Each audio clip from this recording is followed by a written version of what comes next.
김찬용의 다정한 미술관.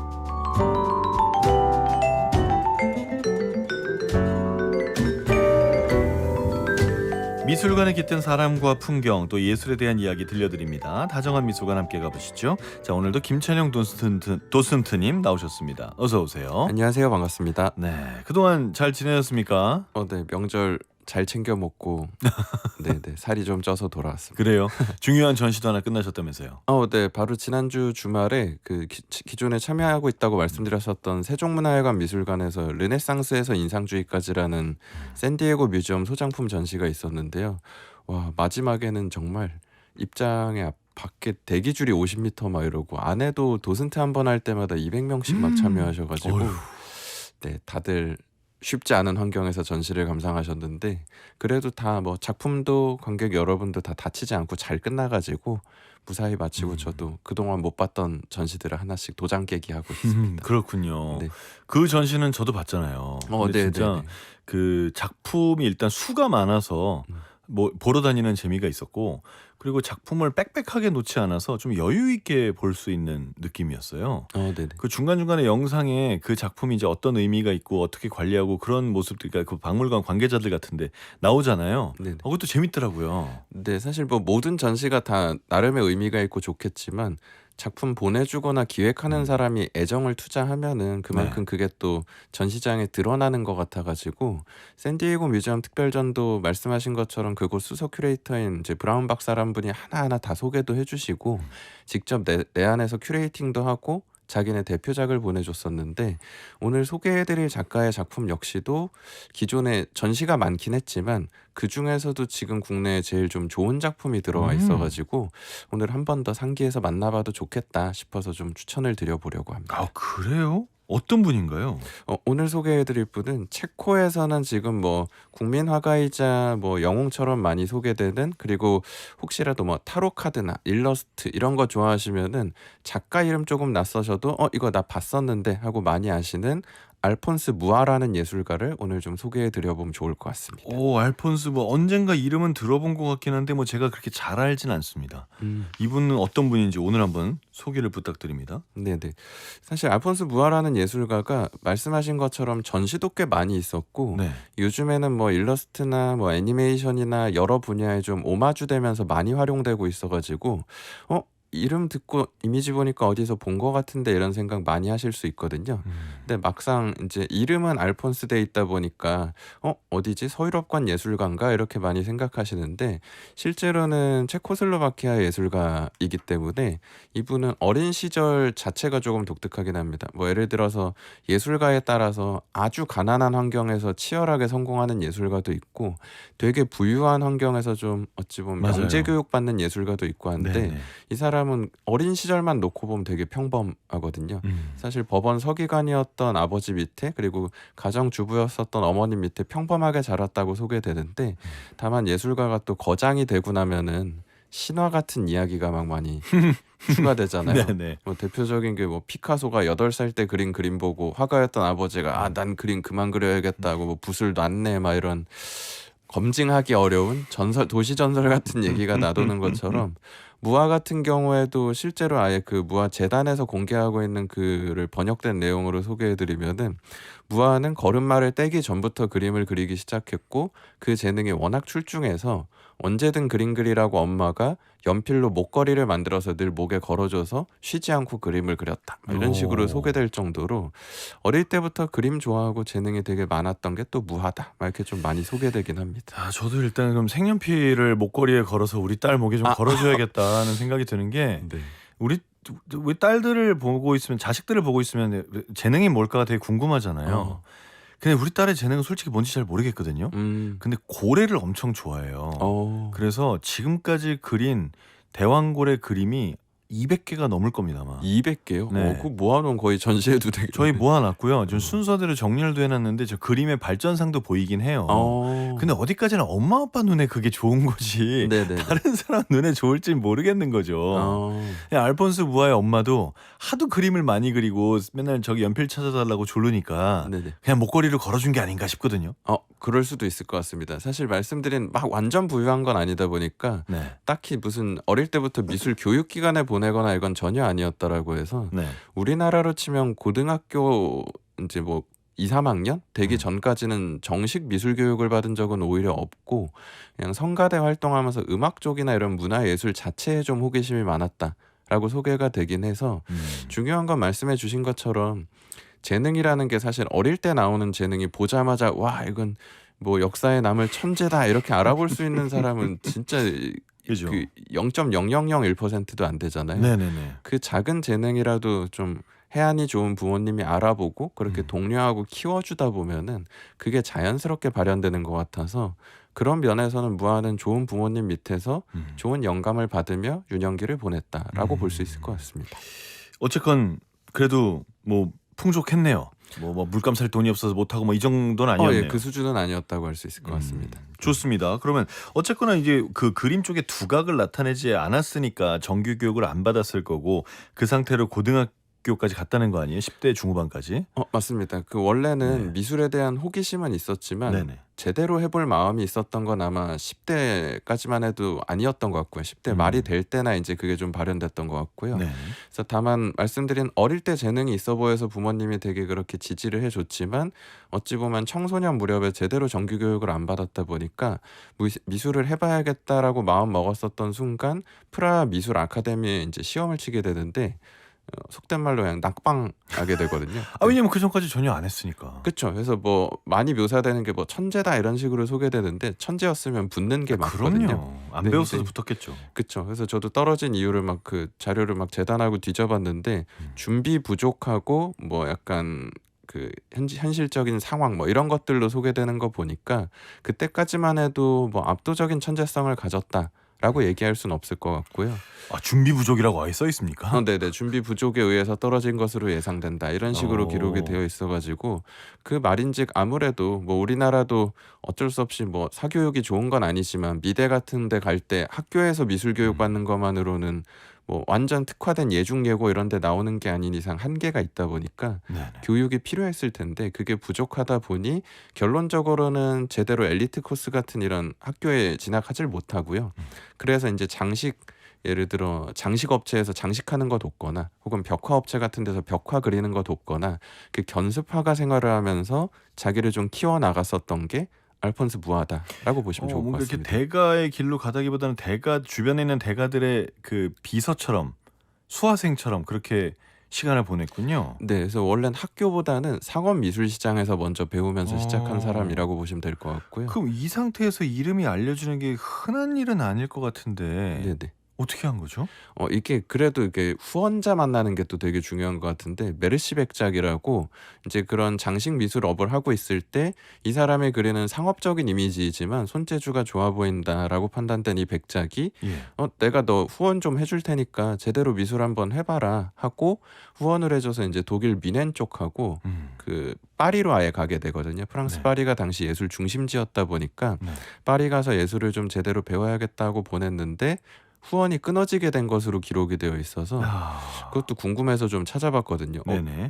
기껏 보내놓고 왜 후원을 끊었대 그러게요. 싶어가지고 네. 찾아봤더니 거기에 또 나오는 기록은 두 가지 이유로 많이 소개되긴 하더라고요.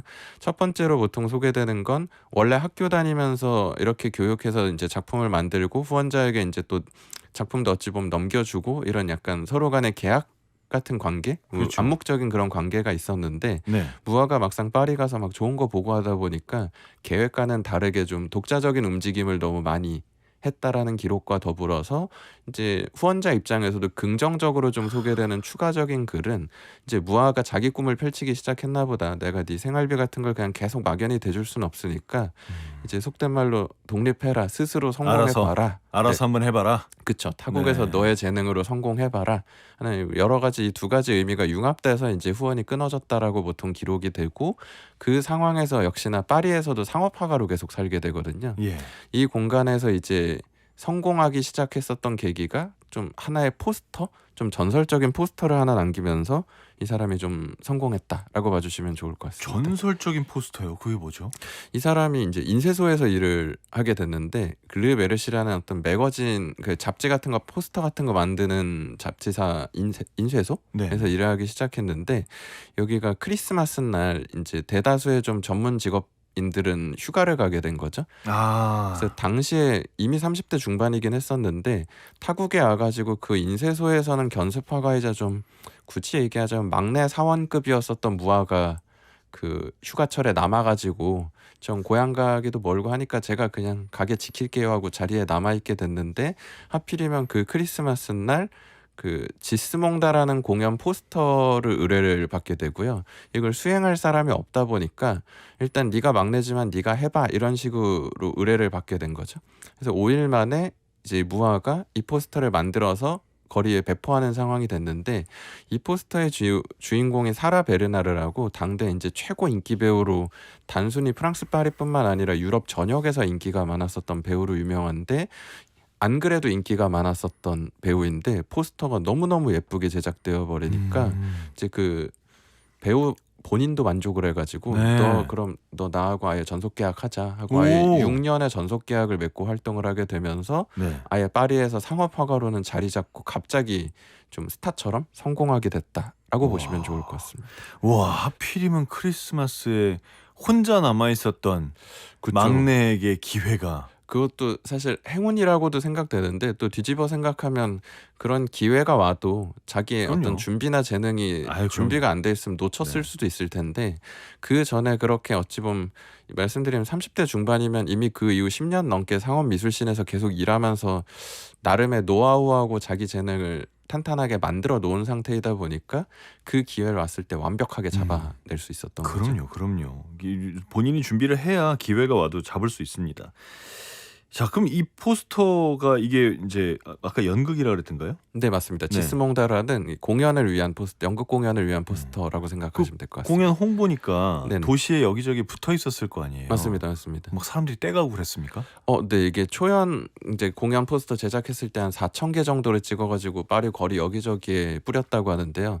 붙여놨는데 막상 거리에선 볼 수 없었다라고 또 기록될 정도로 붙는 순간 다 뜯어갔다라고 와, 소개되거든요. 이거 뜯어간 거 자체가 홍보였겠는데요. 그렇죠.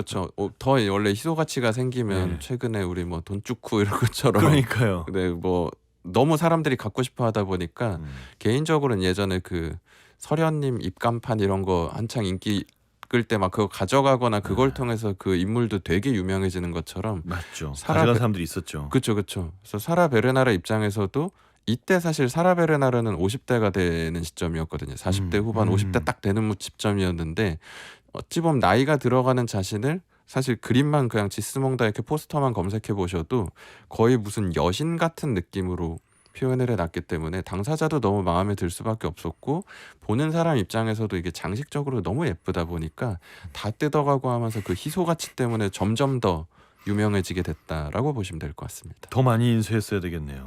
그래서 타국 공연하고 할 때는 계속 이게 포스터 형태로 인쇄가 됐기 때문에 지금 전시되는 형태도 보통 오리지널 에디션이라고 되어 있는 게 그 시기에 무화 살아있을 때 찍힌 것들이라고 보시면 되고 사실 체코 프라하 국립미술관 가면 이걸 이제 유명해진 이후에 오히려 이걸 수작업으로 프레스코라는 방식으로 이 사람이 딱 하나만 존재하는 오리지널과 같은 형태로 그린 것도 존재하기는 해서 이 프라하 미술관에 있습니까? 네, 근데 그게 오히려 약간 스케치 형태여가지고 디테일이 조금 떨어지고 오히려 처음에 제작한 이 배포된 포스터 형태가 훨씬 더 장식적으로는 훨씬 화려해가지고 보통 전시에서 많이 보시는 건 이 배포됐었던 포스터를 더 많이 보시게 될 겁니다. 그럼 우리 이번에 서울 전시도 포스터가 와 있습니까? 네네, 이것도 당시에 제작된 이게 사후에 이제 어찌 보면 고급 굿즈 같은 개념으로 재단 인증하에 만들어지는 레플리카들도 존재하는데 그건 아무래도 상대 가치가 조금 떨어지고요. 여기 와 있는 거는 무화가 살아 있을 때 제작된 그 당시에 이제 오리지널 파나 에디션 와 있다라고 보시면 될 것 같습니다. 너무 궁금하다 진짜. 어떤 그림이길래 그 난리였을까 진짜 궁금합니다. 근데 참 그 당시에 파리가 진짜 무슨 세계 예술의 중심지 같은 곳이었잖아요. 맞습니다. 그때가 뭐 벨 에포크 음. 해가지고 사실 1870년에 보불 전쟁 끝나고 1차 세계 대전 시작되기 사이. 네. 직전까지가 가장 좀 뭐 찬란했던 시절 얘기하는, 우리 이름 대충 얘기해도 들어본 뭐 모네, 고흐, 마티스, 피카소 이런 사람이 딱 다 그 시대에 등장을 했는데, 그 타이밍에 무아도 이제 프랑스로 가게 됐었던 거고, 그리고 말씀드린 그 기회를 너무 완벽하게 잡게 되면서 딱 그 베레코프 시절의 끝자락에서 이 사람은 인생의 절정기라고 할까요? 제일 황금기를 맞이할 수 있었다라고 봐주시면 좋을 것 같고, 다만 좀 의견의 차이가 있는 부분은 그 전성기가 예를 들어 반고 같은 예술가는 살아생전 그걸 맛보진 못했지만 철저하게 순수 예술가로서의 연구를 통해서 예술적 위대함을 보여줬다, 이런 특성이 있었다면, 무아 같은 경우에는 이게 상업미술씬에서 성공한 형태이다 보니까 기존의 상업 포스터에 비해서는 분명 훨씬 화려하고 뭐 아름답거나 예술성이 있기는 하지만 저걸 과연 순수 미술적 가치가 있다고 봐야 하는가, 그런 의견의 논란은 당시에도 있었다라고 보시면 좋을 것 같습니다. 순수 미술과 응용 미술의 차이가 되겠군요. 맞습니다. 산업 미술? 요즘에는 그 경계가 뭐 거의 완전 흡수되고 무너진 형태이지만 당시까지만 해도 그걸 좀 더 명확하게 분류해서 보는 시선이 있었다고 보시면 좋을 것 그렇군요. 같습니다. 그럼 이 지스몽다라는 이 연극의 포스터로 일약 정말 대스타가 돼서 유명해진 다음에 그 다음엔 어떤 작업을 합니까?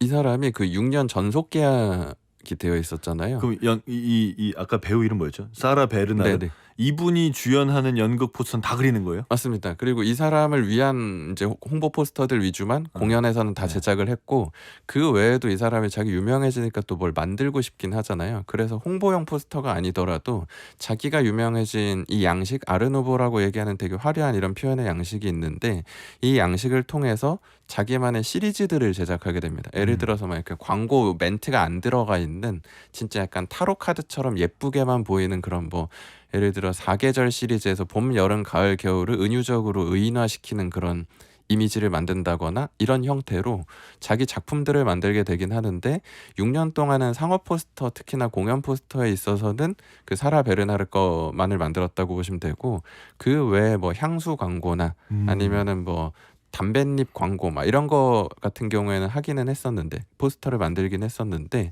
이게 다 어찌 보면 절정기를 지난 이후에는 오히려 고향으로 돌아가서 자기도 아마 아쉬운 게 있었겠죠. 나도 순수 미술가로서의 좀 업적을 남기고 싶다라는 생각을 아마 했을 것 같아가지고 체코로 되돌아가서 이제 순수회화를 연구하면서 말년에 오히려 좀 거장으로서의 면모를 또 보여주게 된다라고 생각해 주시면 좋을 것 같습니다.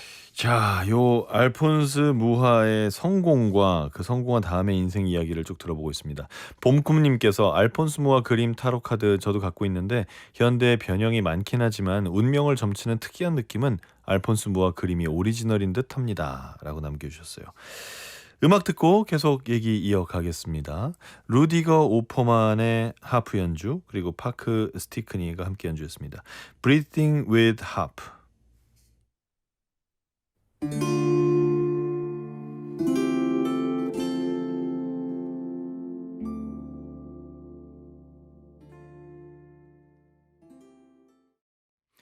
Breathing with Harp, 루디거 오퍼만과 파크 스티크니 연주를 함께 감상하셨습니다.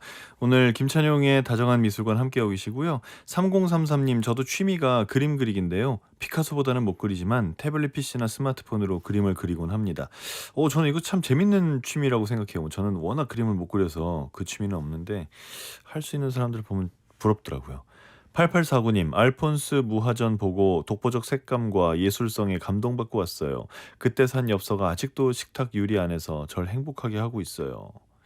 그러게요. 이렇게 굿즈 하나 사오는 게 또 감동을 오래 이어가는 방법이죠. 3849님, 제 책상 위에도 알폰스 무하의 타로카드 한 장 놓여 있어요. 바라보면 마음이 아름다워지는 것 같아요. 좋습니다. 자, 오늘 이렇게 많은 분들이 좋아하시는 알폰스 무화 이 얘기를 함께 하고 있습니다. 자, 파리로 건너간 알폰스 무화가 이제 화려한 명성을 얻은 얘기를 하고 있고요. 그리고 이제 체코로 돌아간 뒤에는 다시 순수 미술 작업을 한다고 했습니다. 네네. 어떤 작품을 만드나요? 슬라브 대서사시라는 걸 그리게 되는데요. 이게 이제 무화 입장으로 따지면은 이제 이 사람이 50대 초에 그리기 시작해서 60대 될 무렵에 끝났던 작업으로 생각하시면 되고, 엄청나게 큰 대형 순수 회화 작품, 페인팅 작품을 20점을 남기게 되거든요. 결정적인 계기가 무화가 그 당시에 이제 살아갈 때만 해도 체코가 당시 오스트리아 헝가리 제국의 식민지였다 보니까 그 상황에서 비엔나가 또 그 당시 오스트리아권에선 또 중심지여가지고 가봤더니 예술 의뢰는 되게 많았었던 거죠. 돌아갔더니. 근데 막상 자기가 그런 그림을 수행하다 보니까 어찌 보면 우리나라로 치면은 일제강점기에 한국을 대표하는 예술가가 도쿄 와가지고 그 어찌 보면 일본의 역사나 혹은 일본을 칭송하는 그림 같은 걸 의뢰받는 상황이 되다 보니까 고민에 빠지게 되고요. 특히나 이 사람이 자신은 그렇다면 말년에 어떤 예술을 해야 시대에 자신을 남길 수 있을까 고민하다가 결론적으로 계속 전국이 안 좋아지면서 1차 세계대전 시기가 가까워지기 시작하니까 그렇다면 나는 우리의 민족의 뿌리를 담아낼 수 있는 작품을 제작해야겠다라고 마음을 먹고 1912년에 슬라브 대서사시라는 이 거대한 그 20점의 작품 시리즈를 시작하게 되고요.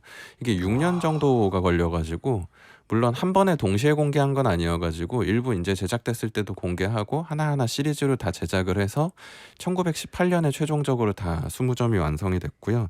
그 이후에 1928년에 처음 20점이 한 번에 다 모아서 공개가 되면서 기존의 상업 미술가로 되게 좀 화려한 것만 많이 보여주고 되게 장식적인 혹은 되게 표면적인 것만 잘하는 것 같았던 무화가 그걸 완전 자기화시켜가지고 그 상업적인 이미지가 아니라 어찌 보면 민족의 혼 혹은 그 시대의 정신을 담아낼 수 있는 자기만의 위대함에 도달했다라고 평가받은 게 그 슬라브 대서사시라고 봐주시면 좋을 것 같습니다.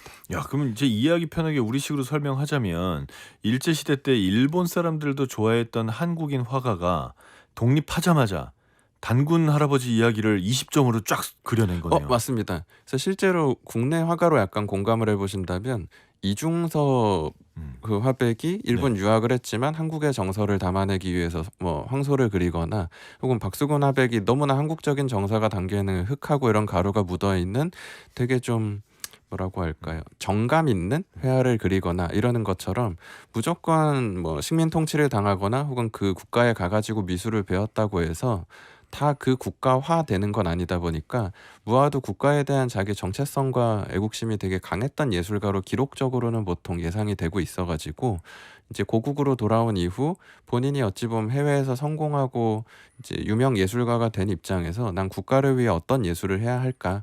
그리고 아마 냉정하게 좀 생각해 본다면 자기도 상업 예술가로서의 한계를 분명 깨고 싶어 했을 것 같고요. 그걸 어떻게 하면 좀 깨고 나만의 어찌 보면 예술적 업적, 족적을 남길 수 있을까 고민하다가 도달하게 된 게 그 슬라브 대서사시다라고 봐주시면 좋을 것 같습니다. 근데 이 사람이 체코 출생이라고 했으니까 체코에서는 네. 이렇게 국민적 영웅일 것 같은데 얼마 전까지만 해도 체코와 슬로바키아가 한 나라였잖아요. 맞죠, 맞죠. 체코슬로바키아였잖아요. 이제는 분리했지만 슬로바키아에서는 이분은 어떻게 보나요?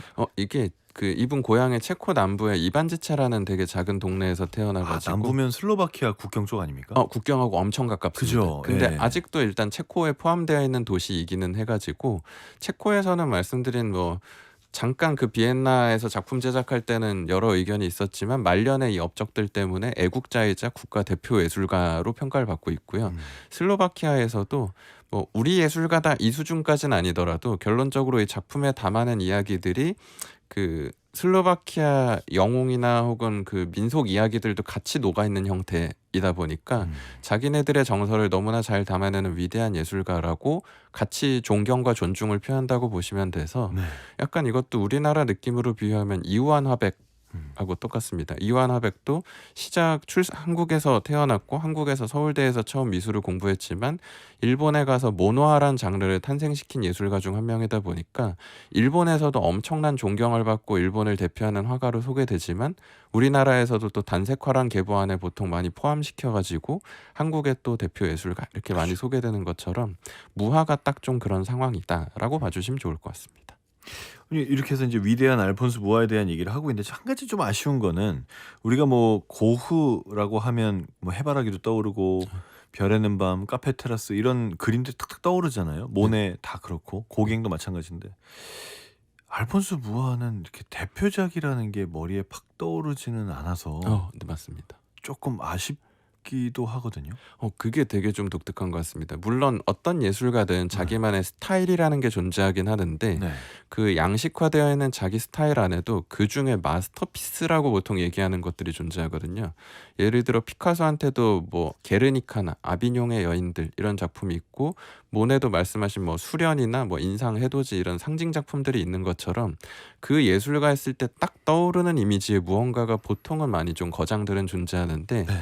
무한은 물론 거론하자면 아까 그 시작의 길을 열었던 지스몽다 포스터나 혹은 황도 12궁 백일몽 혹은 이 슬라브 대서사시 이런 대표 시리즈라는 것들이 존재하기는 하지만 이게 상대적으로 얘기했을 때 일반 대중 입장에서든 얘기 듣고 검색하시거나 찾아봐도 멋있긴 한데 네, 맞아요. 그닥 익숙하진 않은데 네. 혹은 얘랑 너무 다 그냥 비슷한데 음. 이런 느낌으로 보이실 수가 있거든요. 그게 무아가 가지고 있는 능력인 동시에 한계라고 저는 생각을 해서 이 사람이 아르누보라고 당시에 이제 최초에는 인상파 시절에 일본의 그 으키오의 판화를 통해서 넘어오면서 시작된 이제 애니메이션 만화처럼 테두리 선 따고 이렇게 그리는 그림이 장식적으로 유행하기 시작하면서 이게 영국의 윌리엄 모리스라는 사람의 모리스 컴퍼니라는 곳을 통해서 대량 생산 시대가 되어도 오히려 수공예나 이런 마치 요즘 AI 시대에 인간적인 게 되게 중시되는 것처럼 이 당시에도 패러다임 변화의 시대였었다 보니까 더 인간적인 것들이 일상 속에 필요하다 해서 이제 수공예로 된 되게 예쁜 식물 모양의 벽지나 혹은 의자에도 그런 예쁜 곡선의 미감이 들어간 거나 이게 영국에서 먼저 좀 퍼져나가기 시작하거든요. 네. 이걸 회화적으로 활용한 게 무아이다 보니까 온갖 곳에 그 대놓고 얘기하자면 동글동글동글 꼬불꼬불꼬불 이런 것들이 너무너무 화려하게 많이 들어가 있고 그게 회화적으로 넘어왔을 때도 색과 형태의 정확성에 대한 디테일로 많이 보여주다 보니까 예쁘기는 한데 새롭지가 않거든요. 그러니까요. 그게 이제 이 사람의 어찌 보면 능력인 동시에 한계였다라고 보시면 좋을 것 같습니다. 아쉬운 부분이기도 하고요. 맞습니다. 뭔가 아쉬운데? 이런 생각이 좀 드는? 네, 그래서 이 무아란 예술가는 아르 누보라고 검색하면 무조건 알폰스 무아가 나오는 수준이기 때문에 단일 작품 자체가 좀 상징적으로 유명한 예술가라기보다는 아르 누보라는 그 당시에 새로운 예술 유행을 순수 회화라는 방식 혹은 그 상업 미술이라는 방식에 완벽하게 융합시켜가지고 자기만의 화려함을 만들어낸 예술가 이렇게 소개되지만 안타깝게도 이게 같은 시기에 누가 존재하냐 이런 게 되게 중요해가지고 체코에서 무아가 이거 할 때 오히려 당시에 그 오스트리아 비엔나에서는 클림트 에곤 실레가 등장을 해버리고 네. 프랑스 파리에도 이제 뭐 마티스 피카소가 있는 상태였고 뭐 샤갈도 등장하고 혹은 조금 지나면은 칸딘스키 몬드리안 이런 사람 다 등장해 버리다 보니까 이게 이제 그 급변하고 새로운 트렌드를 만들어가는 예술 흐름과 시장 안에서는 새로움으로 느껴지거나 특별하게 보이긴 조금 나름의 한계는 존재했다라고 보시면 와. 좋을 것 같습니다. 근데 그러면서도 그 와중에 어떤 자기만의 독특한 세계를 확실하게 구축하긴 했네요. 맞습니다. 그게 뭐 사실 좋고 나쁨에 대한 건 취향과 관점의 문제이기 때문에 네. 전체 서양 미술사로 놓고 봤을 때는 큰 변곡점을 만들어낸 그 주요 도시 예술가들이 있었다라고 할지 모르겠지만 프라하라는 어찌 보면 그 당시로서는 예술에 좀 많이 떨어져 있는 변방국 중 하나였다라고 할 그쵸, 수도 네. 있는데 거기서 이런 자기만의 예술 연구를 만들어냈다는 건 그 국가에서 그렇게 영웅으로 추앙할 만한 업적이다라고 봐주시면 좋을 것 같습니다. 근데 이 아르누보 스타일이라고 많이 얘기하잖아요. 예, 이제 예. 어떻게 보면 이게 그러니까 순수 미술 그림보다는 디자인적 요소가 굉장히 강한 그림들인데 요새는 다 프로그램을 쓰니까 뭐 곡선이 됐건 원이 됐건 이런 거를 아주 완벽한 원을 그릴 수 있잖아요. 네네네. 근데 그때는 이걸 다 손으로 맞습니다. 붓으로 했을 거 아니에요. 네네네. 그거 좀 놀랍게 느껴져요. 실제로 그 당시엔 모든 게 거의 수작업으로 많이 이루어지다 보니까 이때 딱 전환식이라고 보시면 되거든요. 판화 같은 경우에도 기계식 판화로 전환되는 과도기였다라고 보시면 될 것 같아서 기계 같은 형태로 이제 좀 찍어봤더니 반 이제 기계식으로 찍어봤더니 너무 인공적으로 나오고 하다 보니까 그래서 오히려 마치 그 AI 시대에 이세돌님이 한 판만 이겨도 되게 막 우리가 열광하고 막 그랬던 것처럼 그것도 너무 옛날이 되어버리긴 했지만 이 시대에도 오히려 그런 수공의 감성이 더 특별한 진짜 있는 사람들 혹은 진짜 예술을 향유하는 사람들은 저렇게 좀 속된 말로 저렴하게 막 많이 찍혀 나오는 것보다 그래도 예술가가 참여해서 이렇게 하나하나 수작업하는 게 더 가치 있다라는 믿음을 많이 가졌다라고 보시면 좋을 것 같고요. 특히나 무한은 거기에 있어서 이 수작업에 대한 정확도라고 할까요? 그게 되게 높았던 사람이어서 더 화려하고 더 안정적이고 예쁘게 보인다라고 생각해 주시면 좋을 것 같습니다. 그 알폰스 무아가 대표하고 있는 아르누보. 네네. 이 아르누보는 어떤 양식입니까? 이걸 좀 전부 싸잡아서 한번 설명해 주신다면. 이게 아르누보라는 양식은 네. 1890년부터 이렇게 명확하게 딱 몇 년 이렇게 정의하기는 조금 어렵긴 하지만 한 예. 20년 정도에서 1910년 정도로 보통 구분을 해서 1차 세계대전 직전까지 유행했었던 장르로 좀 많이 소개되는데요.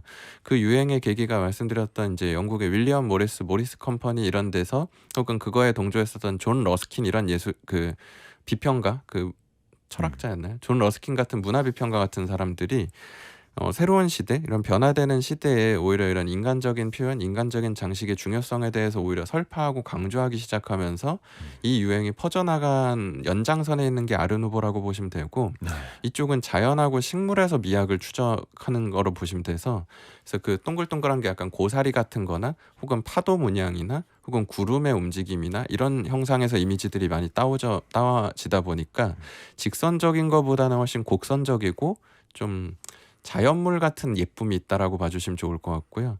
다만 그게 근본으로 또 쫓아가다 보면 말씀드렸던 우리 우키오에 파나 하면 제일 익숙한 게 후쿠사의 그 파도. 그 익숙하시다 보니까 그게 이제 반고 모네 시대에 이미 프랑스권에서 유행하기 시작했었다 보니까 그 유행을 연구하는 과정에서 그게 그렇게 그 기술적으로 얘기할 때 구획주의 기법이라고 얘기하는데요. 서양화에서는 보통 테두리 선을 안 따고 그림을 그리거든요. 그 그라데이션에서 배경색을 오히려 날려버려야 공간이 더 깊어 보인다 해가지고 이게 다빈치가 만들어낸 기법인데 이게 거의 4,500년이 이어져 왔었는데 굉장히 전문적인 얘기네요. 네, 그냥 이걸 뭐라고요? 이렇게 구획주의 기법이라고 얘기하고 구획주의요. 이런 거 하나씩 외워놔야 돼. 구획주의 기법. 네네. 네. 그리고 이게 다빈치가 했었던 건 공기원근법에서 뭐 스푸마토 이렇게 얘기하기도 하는데 그게 보통 우리 그라데이션 얘기하는 하이라이트부터 중간색으로 넘어오다가 어둠 잡혔다가 반사광 이렇게 딱 처리해줘가지고 양감이라고 얘기하는 입체감 있게 공간이 끝나게 그리는 게 서양화 이제 르네상스 시대 이후 바이블. 그 모나리자 얼굴 뒤에 날리는 그거 말씀하시는 거죠? 맞습니다. 네. 그 어딘가에서 설명 들었던 것 같아요. 네, 그게 요즘도 사실 예중 예고 가는 학생 실기 전공자들은 그냥 기본기처럼 배워야 되는 수준이어가지고 무언가를 3차원적으로 사실적으로 평면에 표현할 때 기본기가 되는 색채 기술에 해당하거든요. 예. 근데 서양 사람들 입장에서 그게 거의 한계점에 도달한 상황에 카메라가 등장해 버렸고 그렇다면 더 이상 그런 기술로 사진 같은 느낌으로 정확하게 그리는 건 의미가 없지 않나 이런 고민을 하던 찰나에 무역이 활성화되면서 동양 쪽 판화들이 넘어왔는데 그게 하필 일본께 제일 먼저 넘어가서 일본이 좀 부각되는 건데요. 그쪽은 봤더니 사실적인 양감을 그리려는 노력을 하는 게 아니라 테두리 선 따고 일본은 그 애니메이션 문화도 자기네 판화 문화의 진화 버전이라고 생각하다 보니까 테두리 선 따고 그렇게 그리는 게 사실성은 떨어지는 대신에 장식적인 게 되게 극대화된다라는 게 오히려 서양에 영향을 주면서 디자인으로 넘어갔고 그걸 다시 이제 받아가지고 자기만의 좀 서양적 회화 방식으로 재해석한 게 무화로 보시면 돼가지고 이게 아르누보의 근간이라고 보시면 될 것 같고요. 그 이후에 이제 전쟁 시대가 시작되면서 아르누보의 유행도 끝나게 된다라고 보시면 좋을 것 같습니다. 그 지금 이제 저희가 대본을 작성하다가 찾아놓은 이 그림이 네네. 이게 알폰스 무아의 그림입니까? 그거는 윌리엄 모리스라고 아까 말씀드린 영국의 모리스 컴퍼니에서 만든 이제 벽지 같은 디자인, 벽에 하는 벽이나 혹은 바닥재에 사용되는 이제 꽃 문양이나 혹은 식물 문양 패턴 디자인. 그러니까 여기가 다 아르누보인 거죠? 네, 그게 아르누보 양식에 포함이 되는 것들이고요. 다만 이거는 굳이 요즘으로 얘기하자면 공예나 디자인에 활용된 예라고 보시면 좋을 것 같고 무아는 그걸 일러스트하고 포스터 판화 장르에 이제 도입을 시킨 다음에 그걸 좀 더 순수 회화 쪽으로 끌고 온 사람이라고 보시면 좋을 것 같습니다. 저희 이 오픈 채팅방에 이것도 올려주시죠. 그 피디님 윌리엄 모리스 디자인.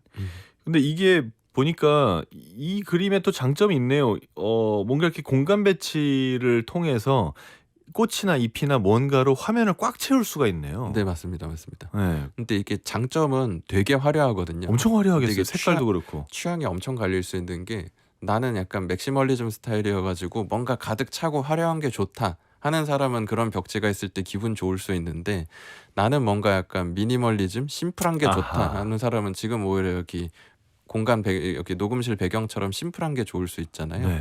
그래서 실제로 1차 세계대전 시대 이후에는 그런 미적 탐미와 어찌 보면 인간의 욕망의 끝에서 모든 것들이 무너지는 이런 시대가 왔다라는 경험을 하다 보니까 아르데코라고 해가지고 아르노브 이후에 이제 1900 한 10년, 20년대부터 역시 한 20년 정도 유행했었던 양식은 기계미학으로 가가지고 곡선이 아니라 직선을 기반으로 되게 화려하고 좀 오. 고급스러운 걸 추구하게 되고요. 네. 그게 기본적인 구도는 몬드리안 같은 사람한테서 나오게 되지만 우리 제일 대표적으로 아르데코 양식의 화려함 생각하시면은 위대한 개츠비 봤을 때 배경에 막 반짝이는데 그 예, 금속 예. 메탈한 느낌으로 막 디자인돼 있고 네. 그게 아르데코라고 생각하시면 돼서 완전 큰 차이가 있네요. 그쵸. 그게 이제 서구 역사적 변화하고 유행의 흐름에 따라서 그리고 인류가 뭘 겪었느냐에 따라서 시각적인 선호도가 달라지다 보니까 한창 베레포크 때는 서로 화려하고 더 드러내는 걸 과시했었는데 한번 전쟁의 시대에 싹 갈아엎어지고 나니까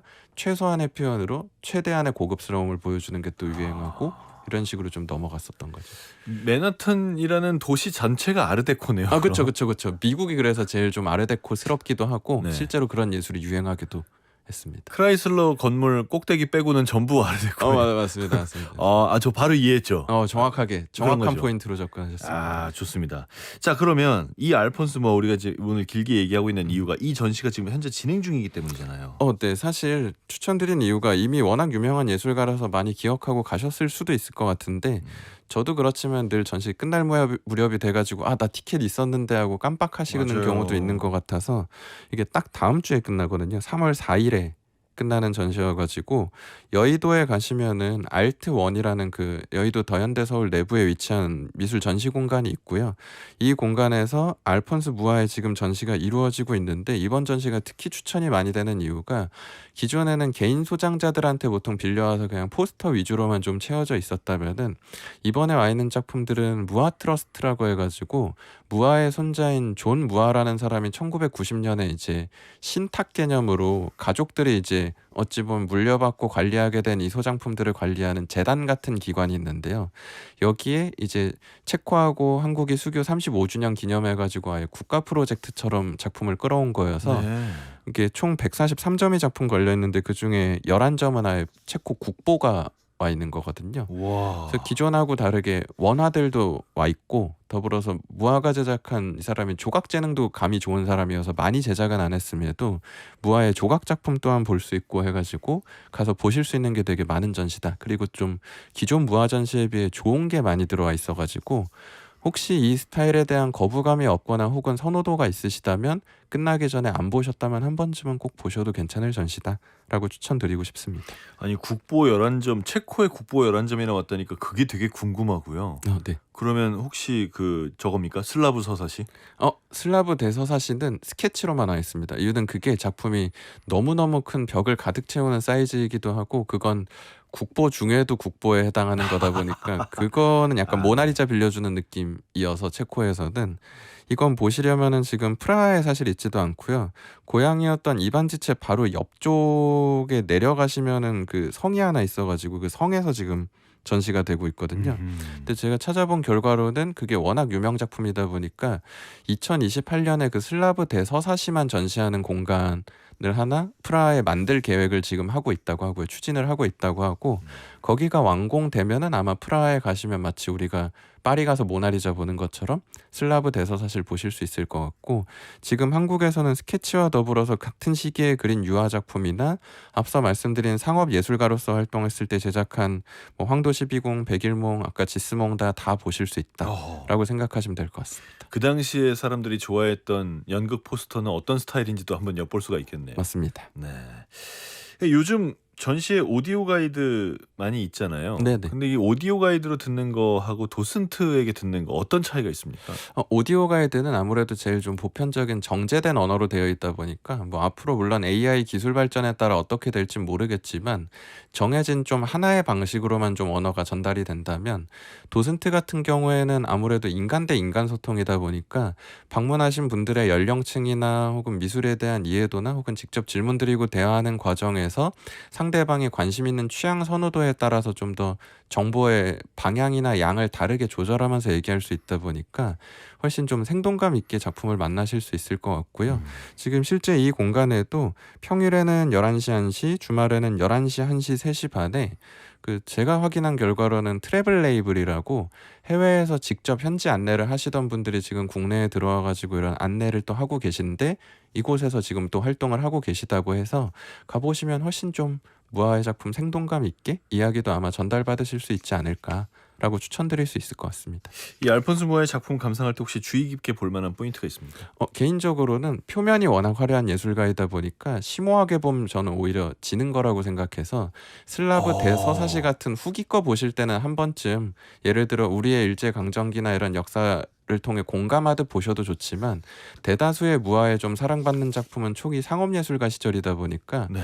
그런 거 보실 때는 그 화려함과 장식성 자체에 그냥 집중을 하셔가지고 굳이 막 사색 안 하셔도 상관은 없는 거니까 와 너무 예쁘다 집에 붙여놓고 싶다 이런 정말 가벼운 호기심으로 보셔도 전혀 상관없다라고 추천드리고 싶습니다. 저는 일단 오늘 오픈 채팅방에 저희 제작진이 올려준 그림으로 핸드폰 바탕화면 해야 되겠다 그 너무 생각을 예쁘죠. 하고 있었습니다.